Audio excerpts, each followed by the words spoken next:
So if you're spending 20 hours a week talking to people about your offer, testing your offer, going to lunch, whatever it is, even if it's not super efficient, you're going to make the money. And so that's why it worked so well. And so I ultimately refined that into the 4x4 rule, where I said, you work half the day on the business, half the day in the business.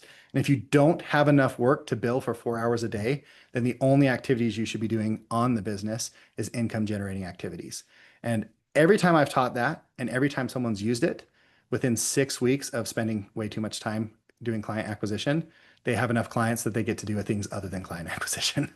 And so the thing I have to ask is it worth 6 weeks of not fun? No, I don't think there's anybody in this world who thinks 20 hours a week of client generating activities is fun, except for Alex Hormozi. So Amy thinks it's fun. So good. It'll be easy for Amy then. But if you're willing to devote 6 weeks to that, I can almost guarantee by 6 to 9 weeks into the program, you're there. And so that's why I wanted to cover the 4x4 rule. Is we're going to talk about how to be more efficient with income generating activities today. I'm all about efficiency because I don't want to spend 20 hours a week on income generating activities. I don't think anybody does. But if you're truly convinced and saying, you know what, come hell or high water, I'm going to make $10,000 a week by the end of this year. If you started right now and followed the 4x4 rule, where 4 hours every single day you produced income, and if you didn't have enough work to produce income, you spent the rest of your day, which may be 6 hours, right? If you have no clients, then you're actually spending 8 hours that day doing income generating activities. But if you lived that for 6 weeks, I guarantee you're making more than 10,000 a week by the end of this year. There's just no way you can't. The math just doesn't make sense. If you're selling, unless you like sell your services for so cheap or don't get paid, I don't think anyone here is wanting to sell estate plans for $100. I talked to somebody yesterday who was like, I can't charge $100 for powers of attorney. Like they can just do that online for free. I'm like, what do you mean you can't? Like, if you're about to go spend hours with this person, then you definitely deserve to get paid more than $100. But no one here is that way. So that's the 4x4 rule. Any thoughts or questions on that? You think I'm crazy on it? You're welcome to challenge it. My question is, like, on Fridays, I will spend all day doing like the social media content for the firm for the week. If I'm Sure. not busy on the week, that's what I do.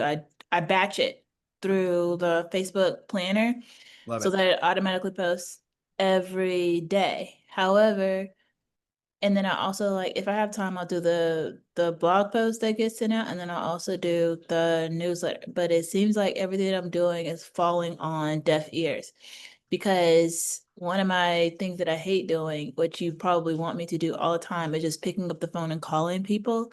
And I've tried hiring somebody to do that because I don't like it. I'm not sure if what you were asking earlier, if that would be an income generating activity. And if it's not, I don't need to do it anymore. I need to switch to something else so that I am focusing on getting more clients. Love that question. Alex Hormozi, when he started his gym launch business that was doing 40 million a year, he started with outbound sales, literally just picking up the phone and calling gym owners. Now he could do that, right? You can't do that as attorneys. You can't just dial for dollars as attorneys. That's not allowed. I don't think there's any state bar that allows you to do outbound solicitation, right? But the reason he started with that, one, he knew how to do it and he could make money doing it. But two is talking to people helps you get instant feedback on what they resonate with and what they don't.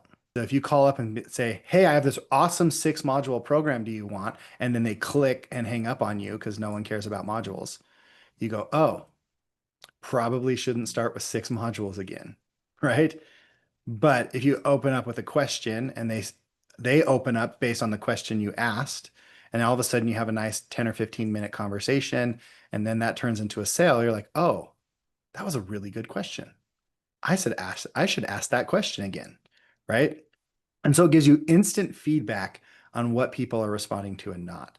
And so my personal opinion is I really enjoy either phone or face-to-face conversations when I'm starting a business because I want to test the offer and I want to see what works. Once I know messaging resonates with people, that's when I want to scale it using ads, emails, social media, whatever.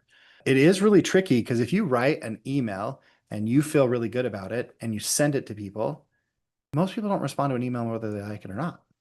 Right. So, and the truth is, the only thing you can really get data on is the open rate. And the only thing the open rate does is tell you if they liked the subject line you wrote or not. You don't know how long they spent reading it once they opened it, right? And sometimes there's bots that are opening emails and marking them as read and then putting them into other folders based off of the stuff that's in it. And that will show up on your program as an opened email, even though the person never saw it. So Ryan Gregerson, good friend of mine, past mastermind member, he has opened and read every single email I've ever sent him. And then I found out like 18 months later, it was going to a spam folder and he'd never seen a single one. And so I was like, oh, so I had to fix that, right? Had a lot of issues with Go High Level when I first started on with some spam filter stuff. But for me, it was like, oh, Ryan's my number one fan. He reads every single thing I give him. And no, it was his back end bot sorting it and him never seeing a single thing. So Alex Hormozy now does not do any outbound sales calls, right? And he just made $100 million in a weekend, 72 hours. So a long weekend.